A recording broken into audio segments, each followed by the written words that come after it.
Alors nous sommes toujours en direct du 4e forum Entreprendre dans la culture en région Sud, Provence-Alpes-Côte d'Azur, ici à Marseille, au théâtre Joliette.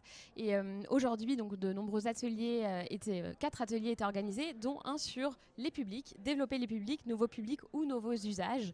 Voilà, de nombreux intervenants étaient invités à intervenir sur cette question et j'ai le plaisir d'en accueillir deux à présent. Donc Pierre Beffet, vous êtes fondateur de l'application Toussi or Not Toussi que vous allez nous décrire tout à l'heure. Et Juliette Kaplan, vous êtes directrice du pôle public et communication du Grand T à Nantes. Bonjour à tous les deux, merci d'être avec nous. Juliette, je voulais vous demander un petit peu quel est l'impact du numérique dans votre politique, dans vos relations avec les publics du Grand T. Alors l'impact du numérique, il s'est déjà fait dans notre structure comme dans beaucoup de structures via la communication en fait, où on s'est très vite mis à avoir un site internet, essayer d'avoir un site internet performant, essayer de se positionner sur les réseaux sociaux. Donc je dirais que c'est d'abord par le prisme de la communication que nous nous sommes inscrits dans le numérique et ensuite par le biais de tout ce qui traverse les publics, que ce soit la billetterie ou la médiation. La billetterie via la mise en place d'un logiciel de billetterie, ça existe depuis toujours, mais qui permet la vente en ligne et permet de développer des services auprès des spectateurs complètement nouveaux pour le milieu du théâtre, même si dans le système marchand, c'est pas du tout nouveau. Pour nous, c'est assez nouveau. Et dans la médiation culturelle, le numérique nous a permis de construire notamment des ateliers de pratique autour de l'innovation numérique, avec des artistes qui travaillent autour du numérique.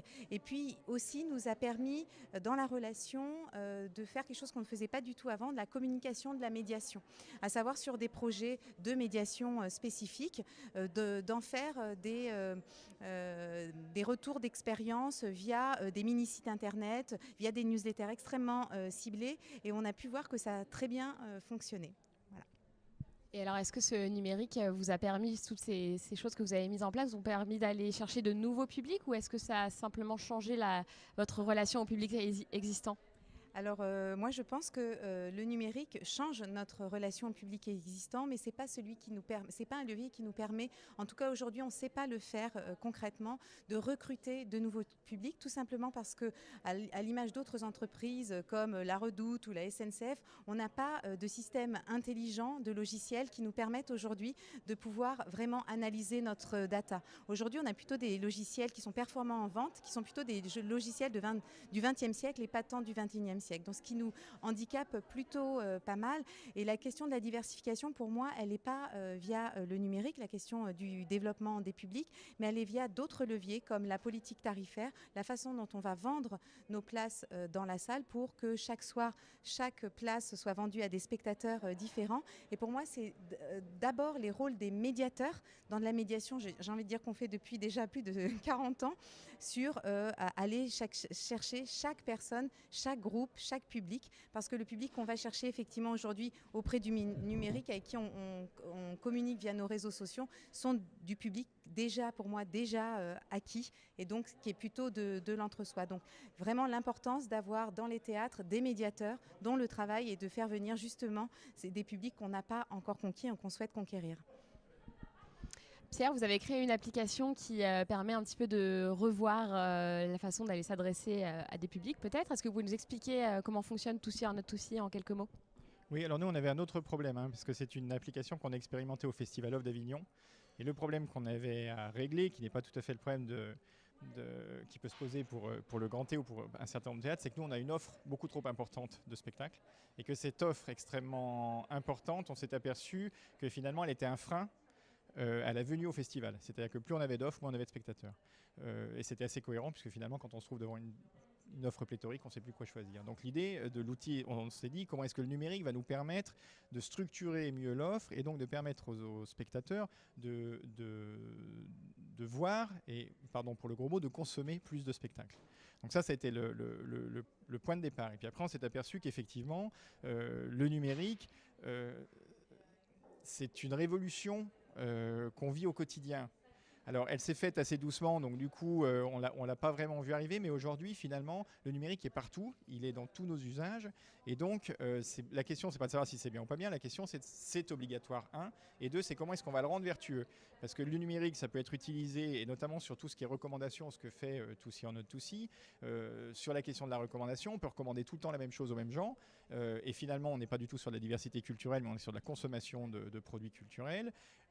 Où on peut l'utiliser via une utilisation intelligente des datas, via des algorithmes un peu poussés sur comment est-ce qu'on crée de l'accident pertinent dans la consommation des gens, comment est-ce qu'on leur suggère des choses qui ne soient pas tout le temps la même chose, mais qui en même temps correspondent à leur goût. Donc c'était un peu tout ça qu'on a tenté de faire avec Tootsie or Not Tootsie. Et c'était assez intéressant parce que finalement, notre problématique à nous, c'est que on a eu un outil qui a tout de suite plu aux spectateurs, mais vraiment de manière extrêmement importante. Mais par contre, on a eu une opposition assez importante des artistes. Donc ça nous a interrogés. La première version était assez basique, hein, c'était une sorte de TripAdvisor du spectacle vivant. Donc en gros, on pouvait noter, commenter, on classait les spectacles. Et la question de la classification des spectacles s'est posée très rapidement. Pourquoi tel spectacle plutôt que tel autre? Les artistes étaient très perturbés parce qu'ils étaient dans un rapport très immédiat avec l'application. Donc ils regardaient tout de suite les commentaires, donc ça devenait un peu obsédant. Et puis derrière, comment est-ce que les contenus qui sont très simplifiés sur le numérique pouvaient rendre toute la complexité de certaines œuvres artistiques? Et alors, votre application a déjà quelques années d'existence, il me semble. Quel est l'impact Est-ce que vous pouvez déjà évaluer l'impact sur les publics du Festival Avignon Le Off, par exemple? Alors, c'est difficile comme question. Ce qu'on sait, c'est que cet outil-là a permis aux spectateurs de voir plus de spectacles. Donc très clairement, ça a augmenté le volume de spectacles vus par les spectateurs. Donc c'était le but premier. Mesurer le fait qu'on ait généré des nouveaux spectateurs, ça c'est plus compliqué. On sait qu'on a tout un public jeune qui s'est approprié cet outil. On ne sait pas si cet outil leur a permis de venir, s'il a été déclencheur ou si c'est parce qu'ils étaient déjà là et qu'ils ont cette pratique-là qu'ils l'ont utilisé. On a tendance à penser que oui, mais on n'a pas d'études suffisamment fiables, en tout cas on ne peut pas le démontrer très clairement. Et puis par ailleurs, il y a toute une partie du public qu'on ne touche pas malgré le numérique, mais qu'on ne touchait pas avant, et comme tu le disais, qui dépendent bien évidemment de l'action culturelle qu'on est capable de faire, de la médiation, du travail sur certains quartiers, sur certains publics, etc., etc. Et ça, le numérique ne le changera pas. Justement, j'aimerais revenir, Juliette, sur ce public jeune.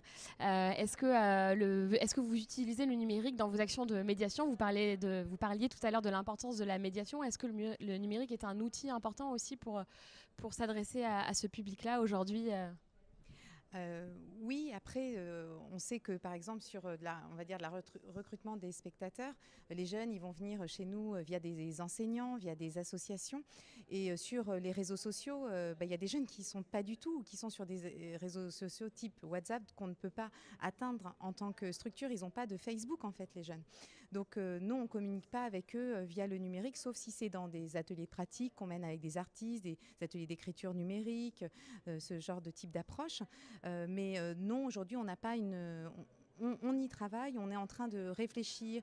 On a par exemple en Loire-Atlantique, le département de Loire-Atlantique qui a mis en place un laboratoire numérique. Donc on essaye de voir comment on pourra y amener les collégiens, puisque c'est un des publics avec lesquels on travaille le plus. Mais on n'a pas aujourd'hui d'outils à destination des jeunes autour du numérique. Pierre, vous nous avez parlé tout à l'heure de la réaction du public et des artistes à votre application à Avignon. Votre application, elle n'est pas que pour ce festival, elle est en France. Vous travaillez, j'imagine, avec des théâtres pour développer votre outil. Comment cette relation s'est-elle construite ? Alors, d'abord, elle s'est étrangement construite parce qu'on avait effectivement une expérimentation sur un territoire qui était très particulier, qui était le Festival d'Avignon, où il y avait un usage évident de ce type d'outils. Quand on est passé sur tout le territoire, c'était plus compliqué parce que d'abord, il y a des questions de communication. Il n'y a pas forcément une suroffre sur tous les territoires. Certains territoires ont une suroffre et ont besoin d'outils numériques. D'autres n'ont pas de suroffre et font un travail déjà de manière très importante. Et puis, ce qui était intéressant, c'est que suite à ces expériences d'Avignon, on s'est dit, si on veut classer les spectacles, alors classer, j'aime pas ce mot, mais si on veut structurer l'offre, en tout cas, on ne peut pas se cantonner à des questions de catégorie. Il faut qu'on aille plus loin que ça. Donc, on a commencé à travailler sur des questions d'émotion, en disant un spectacle, c'est une catégorie, mais c'est aussi une émotion qu'on peut en attendre. En travaillant sur des questions de sémantique, c'est-à-dire que comment est-ce qu'on analyse les commentaires des gens et comment est-ce que du coup, en analysant ces commentaires, on est capable d'estimer ou de classifier ces spectacles. Donc on a fait tout un travail sous cet angle-là. Et ce travail-là a été plutôt apprécié par les structures parce que finalement, finalement on n'était plus dans j'aime ou j'aime pas, je mets 5 ou je mets 0. On était dans comment est-ce qu'on essaye de répondre de manière pertinente à un besoin que va chercher un spectateur, mais qu'il n'est pas forcément capable de formuler lui-même. Ce qui est pas évident. On peut se poser la même question quand on va au cinéma. On est capable d'aller voir une comédie parce qu'on a passé une journée naze et qu'on est crevé, comme on est capable d'aller voir La Dernière Palme d'Or. Et en fait, on est la même personne et simplement, on a les mêmes goûts, mais simplement, c'est pas les mêmes moments, on n'en entend pas les mêmes choses. Donc, on essaie de travailler là-dessus. Et le fait de travailler là-dessus, on est sorti, bien évidemment, de ce simple classement. Et dès qu'on sort de ce simple classement, on n'est plus sur une relation commerciale pure avec le spectacle. Parce que finalement, qu'est-ce qui se passe? Les gens, ils vont sur une application, ils regardent les 10 premiers spectacles. Si les 10 premiers, ils vont pas en dérouler 250. On va avoir d'ailleurs ce problème avec le pass culture à un moment ou à un autre, à mon avis. Mais toujours est-il que, comme on avait cette relation vertueuse, en tout cas qu'on essayait d'avoir vertueuse avec les spectacles, du coup, les artistes et les directeurs de théâtre l'ont mieux pris. Puis la deuxième chose, c'est qu'on n'a pas voulu se positionner comme des intermédiaires de billetterie, ce qui est la tentation avec le numérique. Parce que les modèles économiques de ce genre de choses sont compliqués. Et nous, on a toujours appliqué une transparence sur la billetterie. C'est-à-dire qu'un spectateur qui vient chez nous est relié directement à la billetterie sans qu'il y ait de commission, c'est totalement gratuit. Et curieusement, finalement, c'est le secteur public qui s'est majoritairement approprié cet outil, pour des raisons évidentes, parce qu'eux, ils luttent contre l'augmentation des prix que peuvent générer les revendeurs. Et donc, ils avaient là un outil de communication gratuit, finalement pas si mal que ça, et qui leur permettait de mieux commercialiser leur offre. Donc le numérique finalement comme outil de meilleure compréhension de son public. Merci beaucoup à tous les deux d'avoir répondu à nos questions. Je vous souhaite une excellente soirée. Je vous dis à très bientôt. Au revoir.